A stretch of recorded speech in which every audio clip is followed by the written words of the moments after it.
introduce our speaker for the moment. We have no other than Mr. Lightbourne.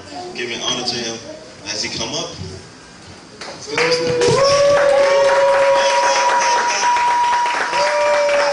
bit of it. I ain't going into a lot of it. Mr. Lightbourne. If you can hear me clap once, if you can hear me clap 2 times, that's the most I'm gonna get through to these kids right here. Because they're at the age right now that they're still under your tutorship. When I mean your tutorship, that means the parents, you still have control of their age group. So I'm not gonna try to really reach them, but they're too young for me to reach. You're still their teachers until they get past a certain age, and then society starts becoming their teachers. But what I will do, as a matter of fact, this is for the kids. So what I will do is teach the parents how to teach them. And I'm gonna make this real simple. I believe that there's 2 types of presentation. Everything I'm telling you here today is stuff that I've sat down, it took me about 10 to 15 years to come up with. So anything you see me teach you here today is original, and it comes straight out of Liberty City. Liberty City for life. Y'all represent town. I gotta represent the city. But this came out of Liberty City. There was an old passage in the Bible that says, I think when I don't know if it was pertaining to Jesus or whoever, but there was a question raised. They wanted to know, I think it was pertaining to Jesus, where could the Savior actually come out of, was it Bethlehem? So they say, can anything come out, could anything good come out of, was it Jerusalem? Or was it Bethlehem? But one of the 2. Well, I'm going to ask the same question, and that's the thing. Trust me, everybody is still asking that same question. That's one question that never changes. Can anything good come out of Overtown? Can anything good come out of Liberty City? And let me tell you something. I have been waiting a long time for Travis and every one of these young people in here to do what they're doing, because I've been advocating for a long time and a long time and a long time. I've been on talk shows advocating. I mean, I've had people just calling me every name in the book because I believed in them enough until they were able to believe in themselves. Amen. So they grew up and they're actually having a baton passed to them. And the worst thing that's worse than not passing the baton to the next generation is not having a baton to pass to the next generation. So this is why I'm doing what I do. And like Travis said, I'm going to tell you something. You guys are doing this for free. But let me tell you something. This thing is priceless. So if somebody want to pay you to do the right thing, by all means, get all the money you can get for doing the right thing. You should get paid for doing the right thing, because then everybody else will get paid to do the wrong thing. By all means, never turn. If somebody going to pay you to come and do the right thing, trust me, what you're doing, people actually come in and they charge people that's a well-kept secret too. They charge people $5,000 to $25,000 to come in and do what you're doing now. So I'm telling you, it's a good thing that you're doing it for free, but the fact that it's priceless, there's no amount of money that can be put on it. All right? Now, my philosophy is I believe in 2 types of presentations. You're going to see this for the rest of your life. Everything I teach you here, you're going to know this for the rest of your life. So my job is just to turn the light on for you. I guess that's why they call me Lightbourne. Well, that's really my name, though. But you're going to see 2 types of presentation your whole life. One is conversation, what we're having right now. The other one is going to be demonstration. The problem is we are very visual people. A lot of people can talk to you, so you have a lot of cliches. We can say, if you don't learn, you will feel. We heard all kinds of cliches throughout our generations and throughout our lineage, throughout our culture. But my job and Travis' job and every young person in his job is to take what our ancestors did in the conversational aspect and start showing it in a demonstrational aspect. That's why technology, up before we got computers and everything, we had telephones and a lot of typing. That's what you call conversation. But now that you have technology, we're moving more into the presentation and demonstration of what it is people are trying to say. So what I'm going to do, right now, parents, I'm going to give you something that you're going to take for the rest of your life. What I'm going to do is I'm going to create, I'm in a new school, I'm a kid, I'm a teenager, I'm an adolescent. I'm a new adolescent at a school, and what I'm going to do, I'm going to create my own game. But this works the same for friendships or whatever. It's universal, but I like to teach it in a game format. Because games are just a flip side of a friendship or a group of friends, but one's in the negative and one is in the positive. So what I'm going to do is create my own game right before your eyes, and you're going to see actually how games get created. All right. All right, I'm creating my game. So what I'm doing, I'm in school, and what I'm doing is I'm just going around the school. I'm a very quiet young man. So one thing about, let me tell you something about youth. The more, and people will tell you this is actually a true sentiment when it comes to people. The more quiet you are, the more people have to assume who you are. So people take quietness as a sign of either being cool because they're deriving their own conclusion of what you are. Because you never said nothing, so they have to assume something about you anyway. So what I'm going to do, I'm going to keep quiet. My whole purpose is to keep quiet and observe everybody else. And what I'm going to do, I'm looking for a group of friends. So what I'm going to do is I'm going to start with this guy right here. Y'all ain't never read. Why do you think I'm going to start with this guy right here? I'm creating a game. Why do you think I'm going to stop this guy? No, I'm the quiet. Say again? He's big.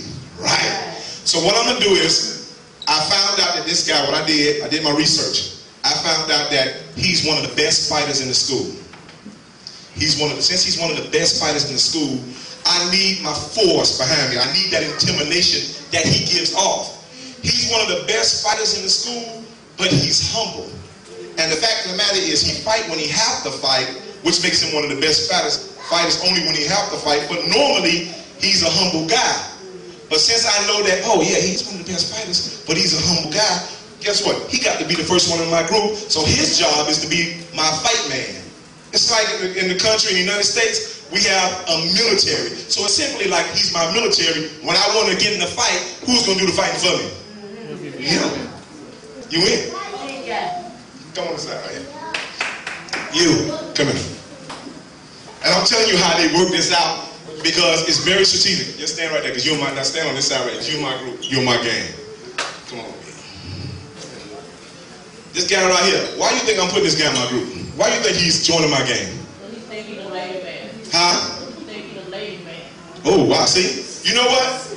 You know why I'm asking all these questions? No, listen.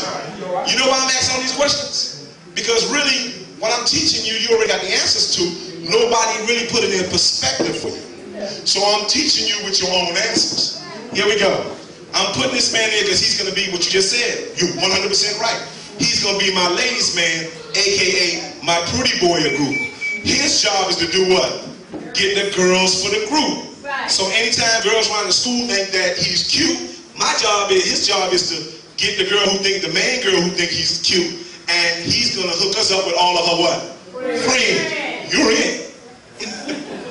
I'll take that job. All right, MC.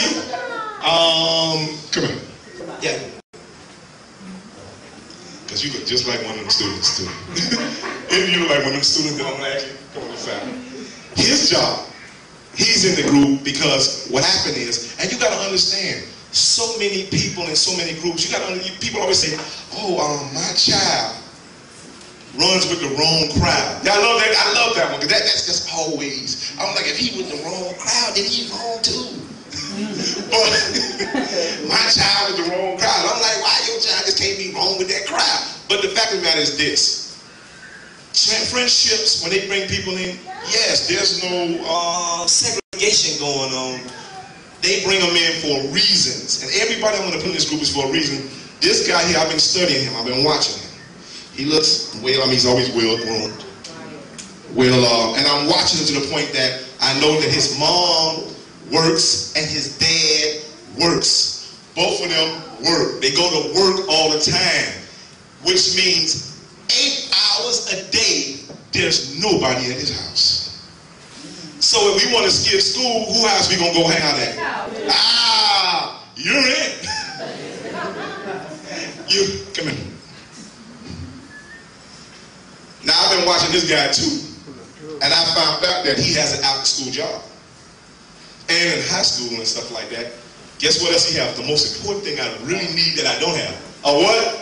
Say it again. A car. Oh, I told you y'all got the answers. He have an after-school job, so his parents help him get a car, so he actually drives to school. And since he drives to school and he have an after-school job, he can actually pay his own insurance because the parents help him to get the car, so all his job is to do is pay his own insurance. And since he have a car and we need a ride to the mall and a ride to these parties, guess what? He's going to be our transportation guy, so he's in. Yeah. Now, here go where life take a turn, and this is where parenting get complicated. Because you got to understand that all of us serve a purpose. You know what my purpose is? I'm not going to never tell them that, because if I tell them what my purpose is, it'll make them rebel against me. And guess what? Here goes the truth. I understand something that most parents don't understand. I understand if I tell them that I'm the authority, they're going to rebel against the authority. That's the whole reason that I have them rebelling against you. Because you're constantly telling them that I'm the authority, I'm the authority. You shouldn't have to tell somebody something that you are. So you have to show them that you're the authority. And since I'm not going to tell them that I'm the authority, I'm going to show them that the authority, because I'm actually making them use each other. See, I'm telling, Fight Man is going to provide protection for the whole group. Pretty Boy is going to provide girls for the whole group. House Man is going to provide a place to hang out when we want to skip school for the whole group. Transportation Man is going to provide transportation for the whole group. And what my job is to do is to keep them using each other consistently, because if I use them enough, I'm promising them fun, which means I know where every party at. And I'm always coming up with something for them to do, which means I'm like a party planner. So if I'm always coming up with something to do for them, then eventually I do that for a while, they'll get dependent on me. I don't never have to say I'm the leader. Guess what? I just lead. Leaders don't say they're the leaders, they just lead. And this is a fact. So guess what? We hanging out and this is what we're doing. Now, they have to follow my lead in every aspect of my life. And I'm only a human being, so I'm subject to errors. And guess what? Let's say I get in a fight. We all fighting, whatever case may be. Guess what? Remember, if I get in the fight, who's fight first? Even though I stop the fight, who fight first? Fight Man. So I go over there messing with this young man because he looks vulnerable, and I decide I want to show my macho-tivity, lack of a better word. And I didn't know that this young man had another 10 friends standing over there. Once he's by himself, we can win this fight because I know I got my full group, so I know, hey, if I get in this fight Man and knock him out, I look good, that's the end of the thing, that's my plan. But so I went to mess with this young man, and not knowing he had 10 friends. So when he jumped bad at me, guess what? Before I even get into a situation with him, I just back up, because Fight Man gonna probably knock him out. The problem is, I didn't know 10 people was over there, so when they see him getting ready to get into a fight with me, Fight Man knock him out, all 10 of them already gonna jump. And since it's 2 to put on, it's what, 5 of us? It's 10 of them. That means it's 2 of them to whoop up on each one of us. Guess what I'm gonna do? The more, since they never really saw me, and his friends, since they never really saw me hit him, because Fight Man hit him, their focus is to jump on who? Fight Man. So what I do is fade off, because if each one of them got 2 people on them, it's impossible for them to see me take the coward road out. So guess what? After the fight is over and they got beat down, what I'm going to do is tell them, yeah, man, you know what? We're going to get them dudes or whatever the case may be. Even though I never fought at all, but the fact of the matter about both of them getting beat up, they never had the chance to really look up to see me not fight. I just stood around and watched the fight. But guess what? Nonetheless, they're loyal to me. They're very loyal to me. But guess what? In this fight, somebody took a pair of steel-toed boots, kicked Fight Man at the lower back of his waist. And he didn't know it. So on his way home, his joints locked up. And he got his disc kicked out of place, which means at the base of his spine. The problem is, Fight Man is going to be temporarily in the wheelchair because, again, we had to take him to Jackson Memorial Hospital. He didn't know that the fight was that severe, and now he got to come back to school Monday morning in a wheelchair. So now he's disabled. So guess what? Give me a fight, man. Guess what? Now, when it's time for me to get in the group, and it's time because Fight Man pretty much done lost his purpose. So Fight Man gonna call us, and we going to a party Saturday night, and he's gonna call us at 7 o'clock. Ring, I'm like, yeah, we coming to get you. He gonna call us at 9 o'clock. Yeah, we on the way. He gonna call us at 11 o'clock. Yeah, we almost there. Then it's gonna be 1 o'clock in the morning. Fight Man gonna still be hopeful that we can come pick him up. Fight Man, can he still fight for us anymore? Eventually, guess what? We ain't gonna tell Fight Man he out the group. We just gonna ignore him enough until he get it. So Fight Man, guess what? Your purpose is done. Find us another Fight Man. You out of there. You're gone. And guess what? They don't cheat. Think about it. People that's using you don't never tell you that. They just do it. Pretty Boy, let's go. Now, Pretty Boy, so he had a girl or whatever. Again, we're gonna be macho. So what happened is, Pretty Boy, I had my girl, Pretty Boy set me up with, she decided, she done saw the error of my ways. She saw the fact that I'm using her just like I was using Pretty Boy though. So what happened is, she decided she want to get another boyfriend. Guess what? I don't like that. We gotta go check this fool. So guess what? I'm not gonna tell Pretty Boy them that, because Pretty Boy got to know that it got to be something he can't think, because we don't never want to think that we're fighting over a girl. So I got to tell Pretty Boy that, he tried me, man. And I got to make up a lie and tell him that, he disrespected me, not about the girl, but about something totally different, even though I know it's about the girl. So I get Pretty Boy them in another situation. Again, I done put them in another 2-to-1 situation, which means it's 8 of them, 4 of us. And we saw each other at the youth fair. Boom, the fight stood up again. I backed off again. They can't see me because it's 2 people on each one of them. They'll never see it because they're so busy fighting their heart out for me that they getting beat down. I back off again. What happened is, Pretty Boy is Pretty Boy, and somebody just as vindictive as I am, somebody snatch out a blade and rip him across the face. Why? Because guess what? Just like I understand he's a nice looking guy, guess what? Other people may hate him for being another. Just because I like him in my group to be a nice looking guy to get girls for us, somebody might hate your guts and say, he's just a pretty boy. Just like I call him pretty boy, somebody else hate the fact that he's a pretty boy. And guess what? They go right for what they hate. Your looks. They cut you across the face. You come back to school, you got stitches going all across from here to here. And now, let me ask you a question. Is he still pretty? Okay, so the girls be like, oh, girl, you used to be so fine, you know. So he's Scarface now. So the fact of the matter is, we going to another party. 7 o'clock, I'm ringing. Yeah, we coming to get you. 9 o'clock. Yeah, no, we going to be there in a minute. 11 o'clock, same scenario. So guess what? Until he get it, he has to be replaced. So guess what? Pretty Boy got a scar on his face. Now he out of the group. Now, the best scenario is when you got involved parents. It's this guy right here. Because usually, I don't have to put him, he don't have to get out of the group in dire consequences. Chances are, the parents will peep who I am and what I am, and they'll just either transfer him and move him out of the situation, so he already out of the group. I gotta look for another sucker. I mean, friend. Yeah. Now, come on. This guy right here, and this is so true in so many situations. He's a loyal guy. He works hard, model student, does what he's supposed to do, the epitome of a good child. The problem is, he hang out with me. So now, you gotta remember, since we've been hanging out for them 4 months, it ain't even been years, 4 months, how many fights did we get into so far?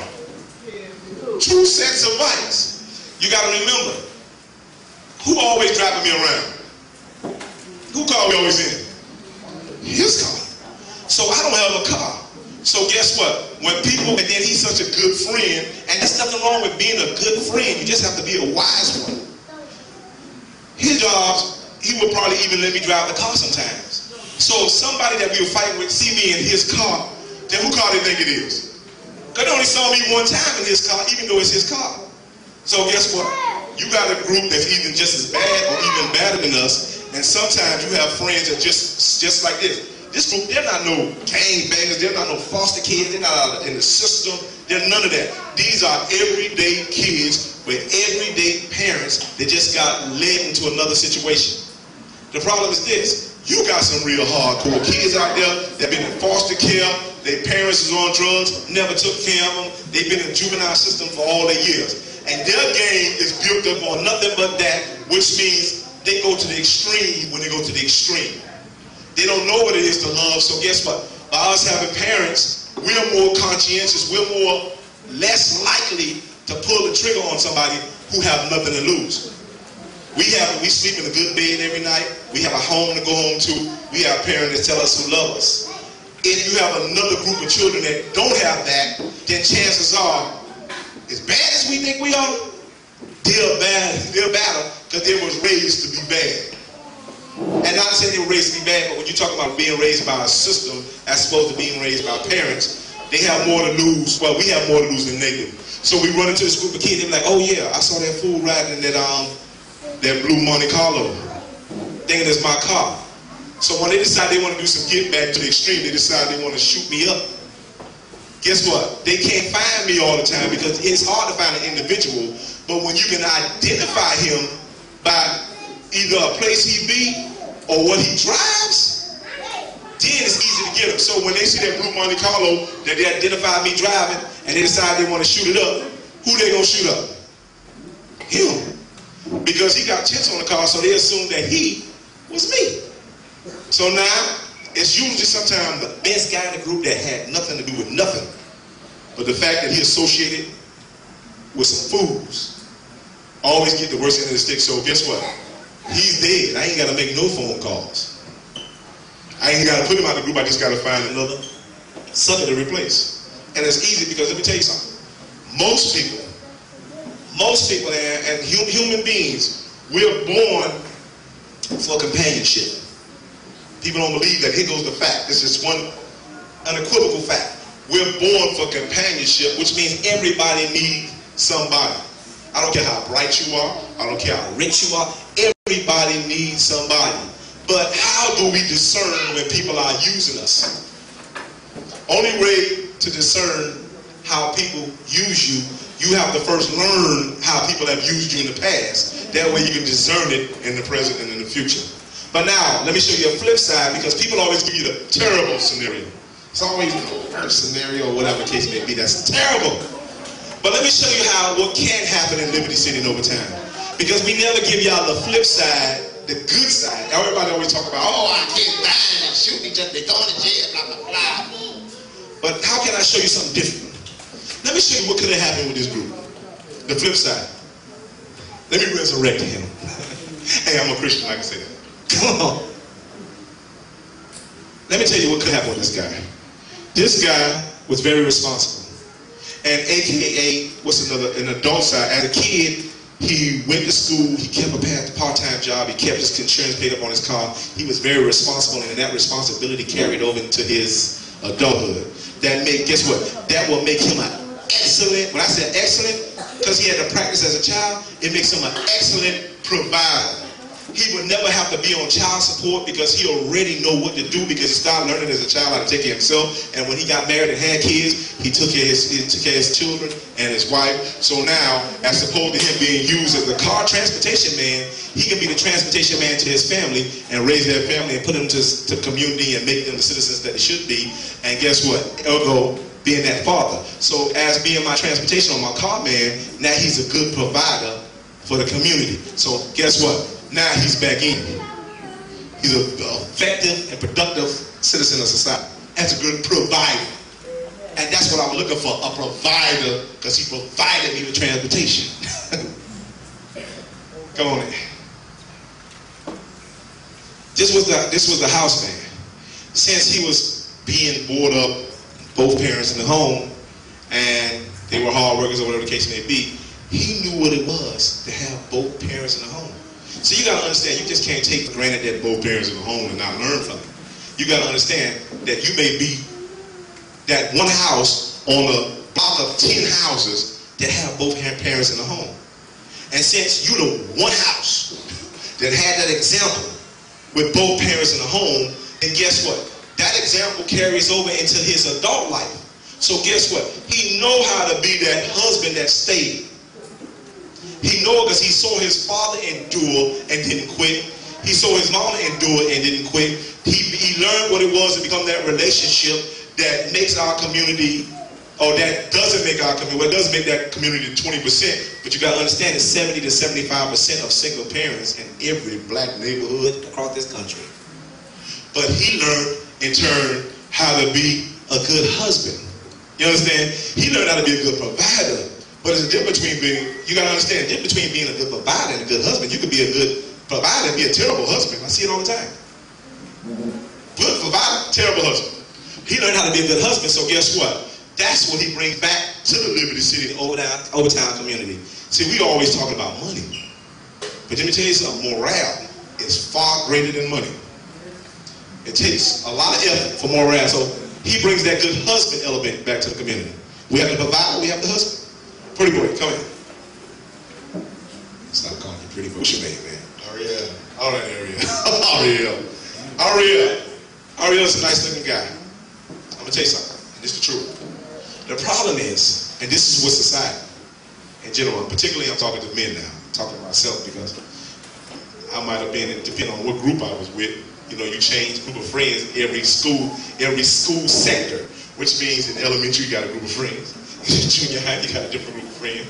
Senior high you got a different group of friends. But what it is most people, and this is a stereotype throughout society, if you're a nice looking guy, you're seen as what? A player or a dog.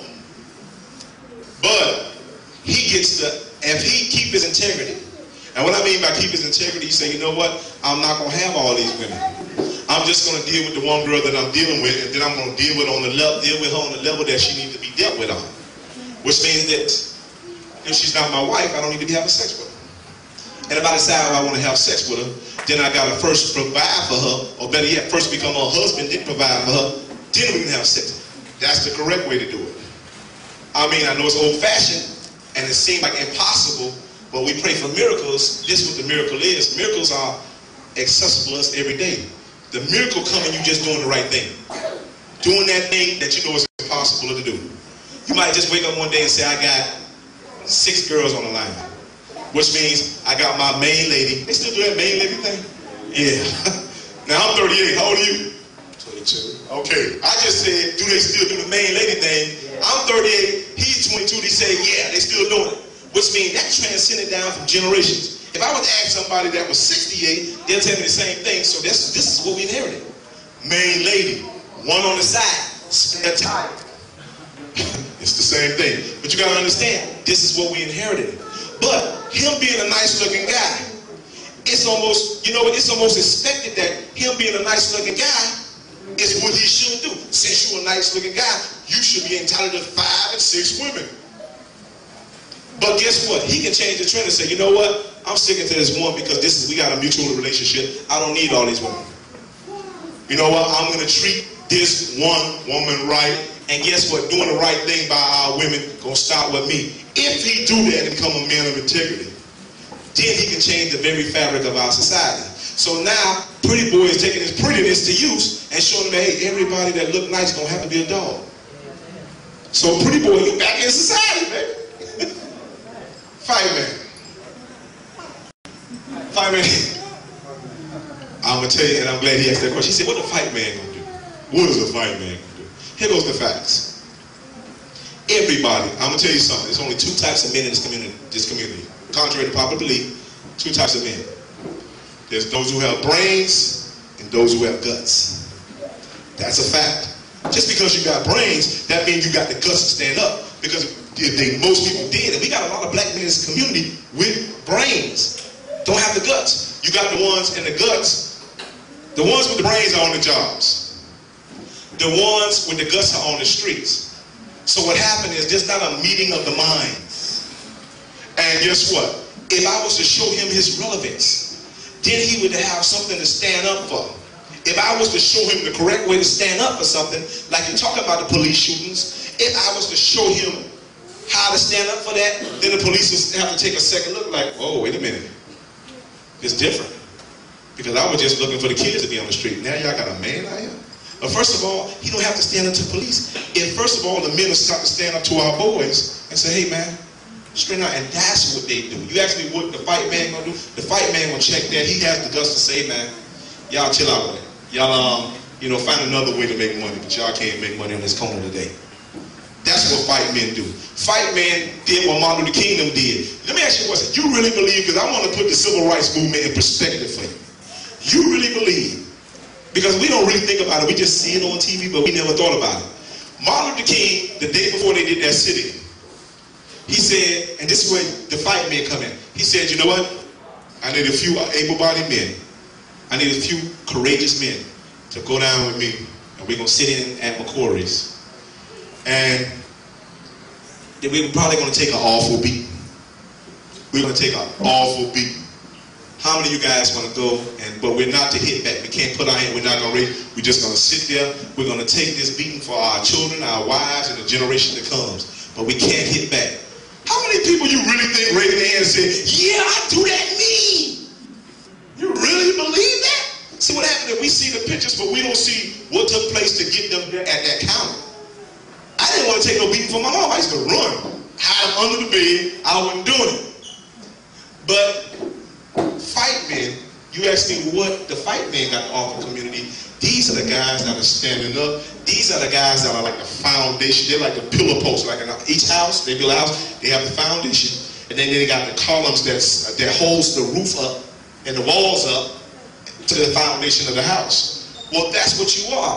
You're the guy that stands up. You understand? When I don't have courage, just because I got brains, I need the courage. You're the guy that stands up and say, you know what? I like your plan. I'm going to stand with you. Go ahead.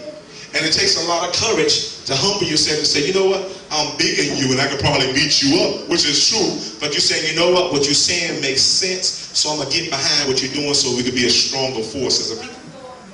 That's what the fight man do.